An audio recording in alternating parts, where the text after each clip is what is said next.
Honestly, I'm not gonna lie because Neon is a meta right now. And so double duelist with first is Neon, and then the second one, any other duelist is so annoying, guys. But Neon right now is really annoying. The second one that you guys need to take note is the way Genji retake. They smoke B main. Okay, after we got the information right, they get into the position. When people know there's an operator on Beeper, usually people will rush it immediately because they don't want the operator to be like can reposition on get the another kill or can get a first pick. If the operator miss on B side, it's a good timing to punish them. Look at this. Look at this, guys. Double duelist, even you guys don't have like you don't have any more initiator skills that can support you, but sometimes, and that's what I like. Look at Texture. First skill, second skill, dodge the flash, 3 kill. Sometimes we really need this kind of play, guys. Yep, 4 kill from Texture.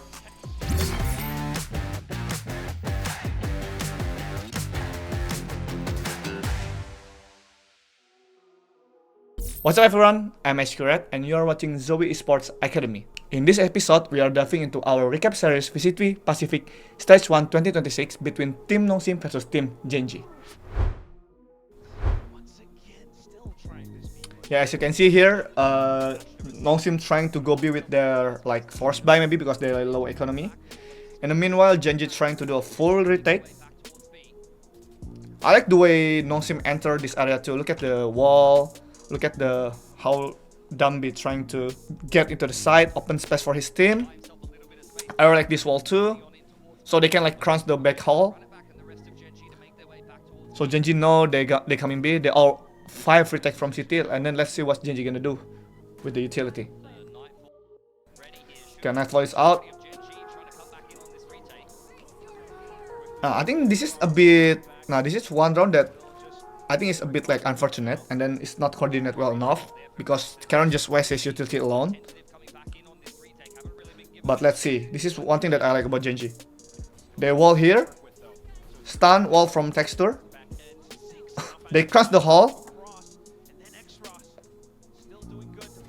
Francis with the shotgun too.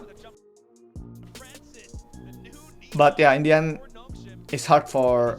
Nongsim almost win even though he lost, but it's a really good force Baron from them because it's damaged the Genji economy. So one thing that you guys should take a note here, the way like first of all is the way Nongsim entered the area. The first one with the look at here with the neon wall and then stun, air flash and everything. They go together, get the space. The second one that you guys need to take a note is the way Genji retake.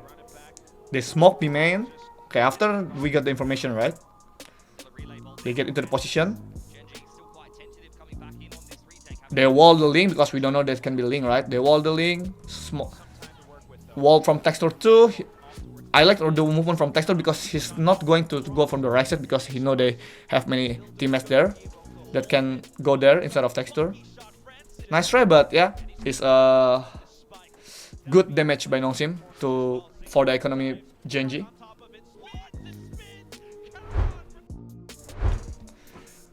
Okay guys, so we're gonna talk about round number 8.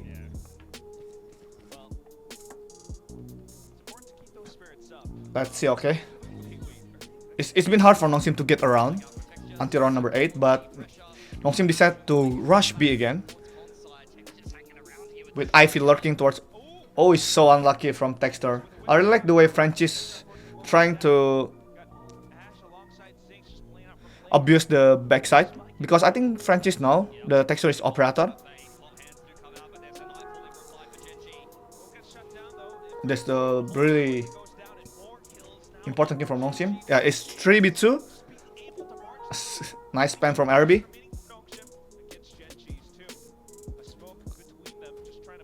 Oh, I really like the delay here, guys, together. Yeah, they play perfectly together. Okay, this is a common stuff that people always do, especially when you know there's an like operator. Okay, when people know there's an operator on Beeper, usually people will rush it immediately because they don't want the operator to be like can reposition on get the another kill or can get a first pick. If the operator miss on B side, it's a good timing to punish them. Especially if you know they don't have like a vice agent or anything that can delay you to go like first tempo. So in this round, Nongsim know and try to abuse the texture because he know texture probably gonna reposition toward backside, right? So that's why French is trying to go backside immediately to get the space for his team. Yeah, and it's all work finally for Nongsim to get the round. Look at the utility too. Just very simple wall neon, wall everything dog. But it's a bit unfortunate because if Texture hit the shot, maybe it's gonna be like different story. But the first shot is missed, so yeah. And also good pressure from Ivy, guys. He break the turret, but he's still staying alive. He's not trying to commit the fight because it's gonna make like the opponent like, oh, they still have flank. We still have flank. It's very important here. So 2v3 situation, guys. I thought it's a bit like sketch, like hard round for Nongsim to get the round, but in the end, win is win. So like doesn't matter. Yeah, they're winning all the M duel, the battle. Yeah, finally, Nongsim break the Genji defense on round 8. Okay, guys. So we're gonna talk about round number 9. So in round number 9, Nongsim keep abusing the B side because they know like B is their winning point side. But one thing that I like about Genji is like they adaptation for the game because they know Texture cannot hold B anymore along with Operator. So they decide to move every single util towards B and put all the anchor sentinel towards B to like Killjoy and Astra to delay everything. So for them to like cannot enter the site easily. And then they move Texture towards A. This is what I like from Genji too. So they put Texture towards A. They're trying to take the deep line because we have Texture Operator. See? Texture get the first kill. They're trying to react towards B, but it's hard to get B. Double molly, pull, turret. They still have a lot of util there. So when the util is finished, look at that. All of the Genji players are already here. Texture already here too. Perfect delay. Good kill. Caron coming. I really like this round, guys.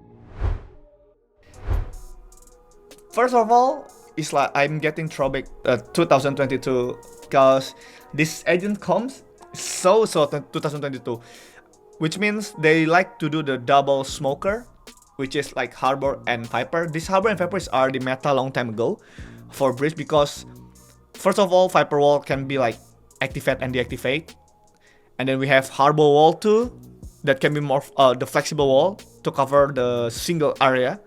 So yeah, let's watch the run, guys. I really like the way Nongsim utilize the utility. You can see. So they're trying to crunch A. They do the A split from middle. So we got the information that MN is clear from X-Ross. Look at the way they execute the plan. Okay. Wall Harbor, wall neon here from Franchise. They're trying to get backside. So perfect this run. It's hard for Genji to defend alone if like this, you know, especially if only one set defend with this kind of crunch is very hard. This is why I tell you the double in a smoker like Harbor and Viper is very good and Brace because look at that, the wall can be just like the wall is so insane, you know, it's so easy. You don't need to put star or just like aim. It's just like instantly wall. It saves you so much time. And then the new Harbor smoke too, they cover this area, and then it's hard for Genji to retake. Look at this. We still have side. We have Lurker from Ivy 2.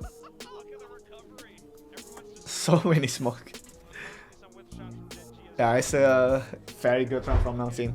Okay, so guys, so we're gonna talk about round 7, Nongsim versus Genji. We're gonna highlight the round. This is very good example of double duelist versus double initiator. Okay, so as you can see here, Nongsim trying to go B with the drone. Okay, but unfortunately, the knife point from Jinx is hitting every single Nongsim player except for Viper, so they know information at least 4B. But of course they need to cancel here. You cannot go in when you got suppressed, right? You don't have recon, you don't have flash anymore, and then you got delay. So it's a good call from Nongsim to go back instantly because you don't force it, because it's gonna be like, of course it's not gonna be good for them. So they tend to go hit A, but this is you need to highlight about the double duelist here. Look at this. Look at this, guys. Double duelist, even you guys don't have like, you don't have any more initiator skills that can support you, but sometimes with the double duelist comps, you can still go with the explosive power, you know, like with the movement, and then with double duelist can still manage to get you like more space because you have Phoenix Slash, Neon Wall, Neon like jump and just slide. So this is the difference between double initiator and double duelist. It doesn't mean that double initiator is bad. It's just like sometimes when you play double duelist, even though your first turn is like fail, and then you need to wait. You don't have any more recon, right, for Nongsim, because the delay is so long after the new patch. But still, you can still go if you have double duelist. This is the example. They have a backside already, so explosive. We have Ivy Lurk with the first skill. Front. Good. Yeah. Good threat. Another smoke from RB. Call from RB again. Yeah, 3v1. Lakia, it's so hard for Lakia to clutch this. Yeah, they should know Lakia behind already.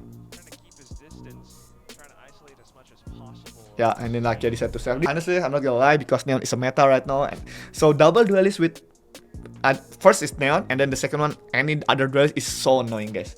But Neon right now is really annoying. Okay, now we're gonna move to round 10, guys. If your team like lost so much point like this one, like 8-1, you're losing so much point, somebody need to step up, especially the duelist, guys. Duelist is the main role for the team, so sometimes he need to step up to get the momentum. This is exactly what Texture do on Genji, and that's what I like. Look at Texture. First skill, second skill, does the flash, 3 kill.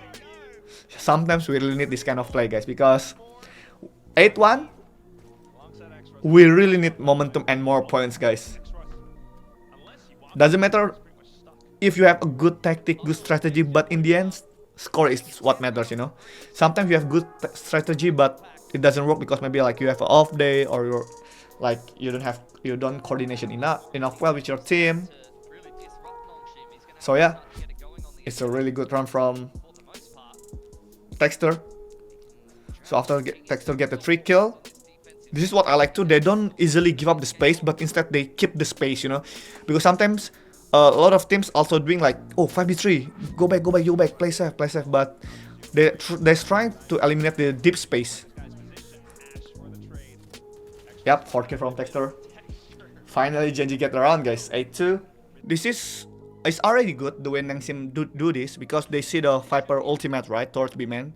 So I never see people that run through the Viper ultimate because it's so hard. So they decide to go B-split from elbow, I guess. But I think they have a plan already, because I think Karen called, or somebody called, maybe I'm gonna ulti B-man. So Texture have a read. If his team ulti B-man, it means the only option that enemy can go, either they go to elbow and B-split, or they go back to A. So Texture decide to hold the elbow by himself, and yeah. This is what I say by the unit momentum as a duelist, as your main role. And that's the breakdown for Team Genji versus Team Nongsim. For more VCT reviews and pro tips, stay tuned to Zoe Sports Academy. Keep grinding, keep improving, and strive for perfection.